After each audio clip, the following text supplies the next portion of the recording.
What's good, you? Man, as y'all can tell, I got another reaction video for y'all boys. As y'all can see from the title, we're finally exposed the biggest lie in NBA history. Now, if you ask me, the biggest lie in NBA history is Jordan is the GOAT. You feel what I'm saying? Now, what is this video about? I have no idea. It looked like a picture of Luka on the little thing that you click on. But the biggest lie about Luka is that boy was going to win the finals. You feel what I'm saying? That's the only thing that I can think of. But I have no idea. The biggest lie in NBA history. You see what I'm saying? Hopefully this video is fire. Swish out, my dog. He posted his banger. We finna lock straight into it. But before we do that, I want y'all to hit that like button. Hit that subscribe button. Turn on your post notifications. And let's get straight into the video. I want to go to a bigger point when I look at this Golden State Warriors team. As I told you before the season began, that damn Kevin Durant ruined my season. I'm trying to tell you right now. The way Kevin Durant is flowing with this team and the way he's fitting in and the way they're coming together, how in God's name are they going to stop? How's anybody going to stop them? In the last 21 finals, that's over 2 decades, Kobe, Tim Duncan, D. Wade, and Steph have been in 21 straight finals. And I'm not even counting LeBron. And you think Kevin Durant and LeBron, because they chose cities, are hurting the league? These last 6 years are an anomaly. All right, you have to go back to the 70s for the last time that we saw a stretch like this where we didn't have even a repeat champion. That is not that you don't make a lot of money betting on things that never or almost never happen. Someone will emerge. Is that someone going to be Victor Wembanyama? Is that someone going to be Ant Edwards? After watching this year's NBA Finals and seeing the true reaction to most people online, I've come to a real conclusion about the NBA. We were sold a humongous lie. The 2020s and this new era is officially proved it. The Boston Celtics just won the NBA Finals. And to touch on the series briefly because it wasn't really that competitive, Boston clearly had the much better team. Fans such as myself, I gotta be honest, we made the series way more about the 4 stars as opposed to the team that Boston actually has. And the difference, it was very evident. So yes, I was very, very wrong, and congrats to Boston. I'm happy for them. But on to a bigger topic. The Celtics, they're the 7th champions in the last 7 seasons. To add context, since the merger and even before that, that's never, ever, we're in unprecedented territory. The majority of people online and even my close friends and families, they typically have the same sentiment about the NBA right now and specifically the finals. Damn, it's fell off. Like, what happened to the aura? The ratings for this year's finals, it dropped significantly from last year, which I thought going into this year's finals was a way better matchup. Now it's definitely more layers when it comes to the ratings topic. The display of the finals has significantly dropped by the year. The broadcasting is very lackluster and obviously the illegal streams. But the main problem to me, and you guys can disagree with me in the comments, it's very hard for the new NBA to sell parity. Historically speaking, that's never really been in demand. And even if you watch sports TV right now, you can see it. Let's not get it twisted. The NBA's popularity is heavily driven by the media, and the media now is very multifaceted. It's not just reporters and beat writers and TV and Chris Haynes and Stephen A. Smith. It's not just that now. Now it's social media. Now it's Instagram, Twitter, you and me.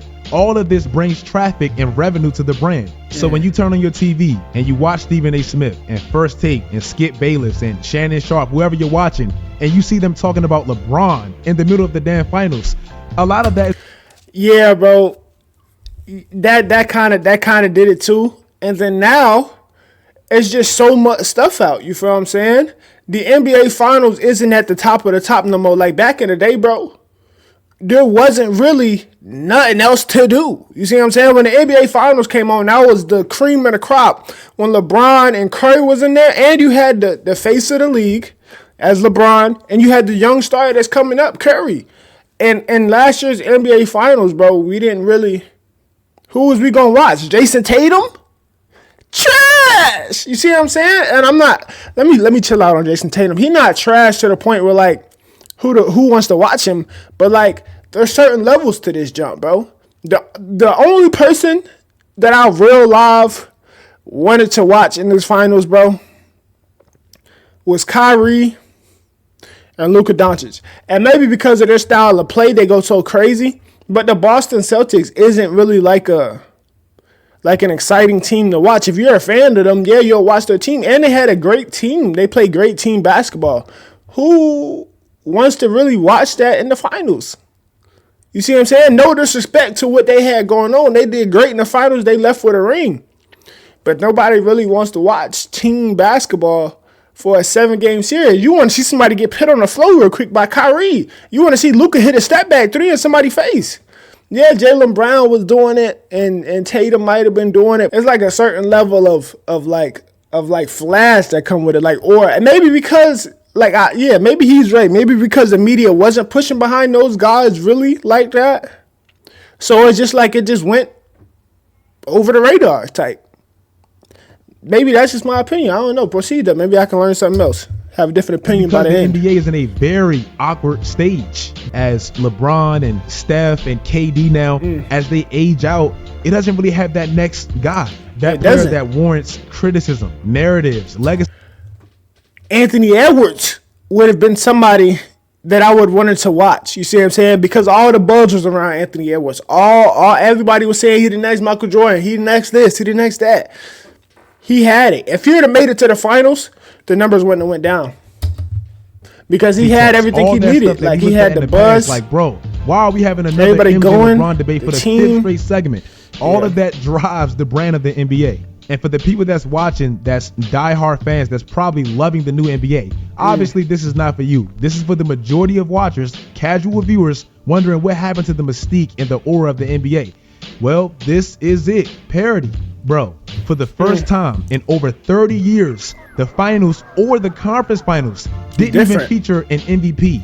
Yes, for this particular finals, we tried to make it about Kyrie versus Boston and his beef that he had with them for years. It wasn't. But once we realized off the rip, damn, Boston really does own Kyrie, and Kyrie really didn't play into the villain role, it died. Kyrie, for the most part, wanted to make peace, and then he played like shit. So the rivalry / aura that this finals allegedly had died very fast. So going back to what we thought we wanted 5 years ago when Kevin Durant allegedly ruined the league. Oh, I want different teams. Oh, I want small market teams to win championships. Oh, I want different faces. I want guys outside of LeBron, Steph, Kevin Durant. Okay, well, this is what it looks like. Not saying it's a good or a bad thing, because to be honest, like I've said, it's very unprecedented. We've never seen the NBA like this, but this is what it looks like. I remember in 2010 when LeBron joined Miami, middle school me was losing my mind, and I had no idea what I was talking about. Damn, now LeBron just ruined the league. Damn, now Miami's going to make and win all the finals. But looking back on it, what was the finals even looking like before LeBron joined Miami? It was no damn parody. It was never parody. The Lakers and Boston, they made the finals 2 out of the previous 3 seasons, and it should have been all 3 if Kevin Garnett didn't hurt his knee. So for me, and not even just me, historically speaking, it's like we romanticized an era that never really existed. Dang, do we really just want the same thing? Like, we might complain about it, but that's what we really want. Like, we don't want to see the Indiana Pacers go up against the Memphis Grizzlies in the championship. Who's going to watch that, bro? Huh? Yeah, bro. If y'all say y'all going to watch that, y'all saying anything. Or y'all really just a basketball fan, but y'all don't really want to watch that shit. Y'all want to see LeBron. Y'all want to see Curry. Y'all want to see Yoke. See what I'm saying, bro? It's like, it's levels, bro. Finals with the Lakers versus Boston. It averaged the most viewers the finals had since the 04 finals that featured the Lakers and Kobe again. Even if you look at the slight parody era of the 2000s where basically the Lakers took a break from making the finals, nobody really watched like that. My point is, the parody argument that people used to act like they desperately wanted was all a lie. And obviously, again, I'm not talking about everybody. I'm talking about the majority. Historically, unless you're like in your 60s, you've probably never ever seen it to begin with. And now that it's here, a lot of people are complaining about it. Again, this is a very layered topic when we're talking about the ratings, because a lot of different things contribute to that. But post the bubble, and I'm gonna just discount the bubble because obviously it was a bubble. The ratings, they have not looked the same at all. The funny part is, if you really look at the teams that won champion. Let me see. 12.4. That was in 2020. 11.6. 2023, 11.3 million in 2024. What was it in 2000? Okay. The bubble year, everybody was in COVID. Okay, that took like 4,000 hits. But in 2019, Toronto Raptors versus Golden State Warriors, dang, they had 15. They was on to something, my boy. They're all teams that we swore we wanted back then. Look at the last 4 NBA champions. All 4 of them are all teams that's very respectable champions. All 4 of them. You really can't dislike any of them. The Bucks in 2021, unless you're a Phoenix fan or a Brooklyn Nets fan, probably mad because Kyrie twisted his ankle or whatever, you really can't discredit that championship. They went through their hurdles. They had years of not winning, and Giannis is homegrown. The Warriors in 2022. Obviously, everybody loved that championship. Klay Thompson came back. Steph, Klay, Draymond, the big 3, they won their 4th championship and proved they didn't need Kevin Durant. So that was a very respectable champion. Last year, besides Mike Malone, who is very annoying, you really can't dislike Denver. They had multiple playoff droughts without Jamal Murray and MPJ, and Nikola Jokic is literally the biggest steal ever. And Jamal Murray and MPJ, they were drafted there. So again, and they played the Lakers before. They didn't cheat the system. So it was like they was new to this. And Brown, people are trying to hate those dudes. There was rising stars. They paid their dues and they finally broke through. The 2017 year was one of the most fun that I can actually remember, and it was very predictable. Everybody knew it was going to be Golden State versus Cleveland Part 3. When they played on Christmas and Kyrie hit that shot, it was crazy. When they played on MLK, it was always a major event, but it was still fun.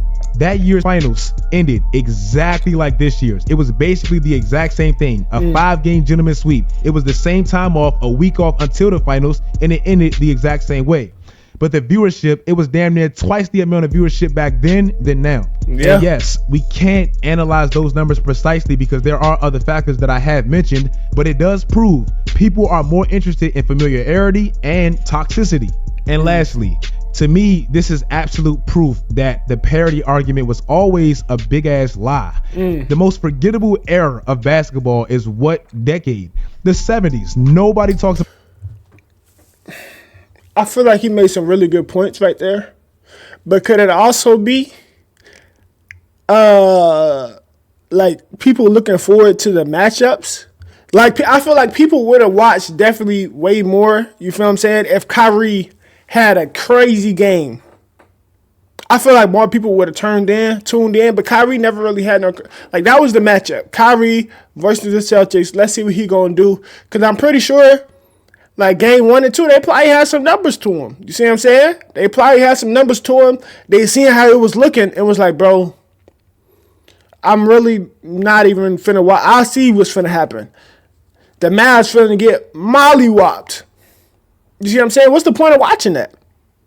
There was no really key matchups. Nobody really going back and forth. Luka was playing like, You see what I'm saying? Kyrie was playing like, So it wasn't really nothing to lock into, Brody. Like, it was nothing to really, like, draw my focus towards and make you be like, yeah, bro, this was one of them finals. You feel what I'm saying? Every year that LeBron and Curry was in them finals, bro, it was one of them finals. I don't care what happened, my boy. You know they was going to go back and forth. It was going to go into a late game. Them boys going to hit a 3. Something was going to happen, bro. Anything can happen. But with the Mavs and the Celtics, it was like nothing was happening. You already knew motherfuckers getting beat by 30, 20. What am I watching? I'm just watching a regular NBA game now. I feel like we're not even in the finals, bro. But proceed, though. You see what I'm saying? Like, you made some good points, but it was really like, what am I watching? For real. It's not entertaining to me. And there's plenty of other stuff now that we can watch besides the NBA finals. They just going to need some good matchups. The media's going to have to push it. They're going to have to show us something. They're going to have one of them ones finals. If you know what I mean, you know what I mean. If you don't, get with the program, but we'll see you, though. About the 70s. Yes, I always have to add the context, and there were different factors that played into it. The finals was on tape delay, racial components, it was drug use, all that. But when you look at that era, nothing stands out. It was nobody's era, so it doesn't really get recognized. Yeah. I believe it was like 8 different champions or something crazy like that, and those one-off championships don't really hold weight or signify dominance. People love dominance. If parity is so prevalent and so significant to the league, why is the 80s known as the golden era of the NBA, when Magic and Larry accounted for 8 of the 10 championships of that decade? The 90s obviously had Michael Jordan win 6 of the 10 championships of that era, and the highest viewed championship ever was when Michael Jordan was in the reign of that dominance. Even if you go to the 2000s, all, and I mean all, of the highest rated finals of the 2000s all featured the Los Angeles Lakers with Kobe Bryant. All of them. People love seeing Kobe. People love hating Kobe. Kobe was a villain. Kobe was loved. All of that toxicity they want to see it win or lose, drives the NBA. In the 2010s, it was like LeBron. He took that torch and he carried it beautifully. Then he ran into Golden State where they kind of coincided and they were fighting for it. And all that toxicity again drove the NBA. This is not the NFL where they can lose a Tom Brady, a Antonio Brown, Odell Beckham, whoever, and be just fine. The NBA is driven off of players, storylines, and narratives. And when it doesn't have that, it can feel empty and like it lacks a little bit of aura. In conclusion, I realized we were lied to. I think the parity argument and people wanting parity and people asking for it, it wasn't really real. If you guys like this video, hey, y'all boys definitely go check out Swish Out. As you've seen from this video, he posts straight bangers. You feel me? Lock in with that boy. But yeah, man, he's right, bro. Right now, the NBA does not have a face of the league. Well, it does, LeBron, but as we all know, he's getting older. He's on his way out. We need a new face of the league. Somebody's going to have to steal that torch. You see what I'm saying? And what I mean by somebody's going to have to steal it, somebody is going to have to start winning. I thought it was going to be Anthony Edwards. If Anthony Edwards went to that championship game, even if he lost, that's the storyline. You see what I'm saying? Especially if he go back next year. Oh, yeah, Anthony Edwards is the next thing. He already got everything he needed behind him. And I don't know what it is. I thought Jason Tatum was going to be that. It just didn't happen, though. I feel like the media isn't behind Jason Tatum. If anything, they're on Jason Tatum worse. Why? He didn't play that good. Okay, I get it. But don't act like he wasn't a big part of the reason why that team got there. I don't know. I don't know why Jason Tatum isn't considered one of the faces of the league, if not the face. He just won a championship. Didn't he get there like last year, the year before, and he played the Golden State Warriors? I don't know, my boy. He is still kind of young. I think he's like 26, 27, might be 25. So he still got some time, but we need another face of the league or this shit's going downhill fast. I swear to you, I'll tell you a joke, but I never tell you a lie. And with that being said, I'm out. Hey.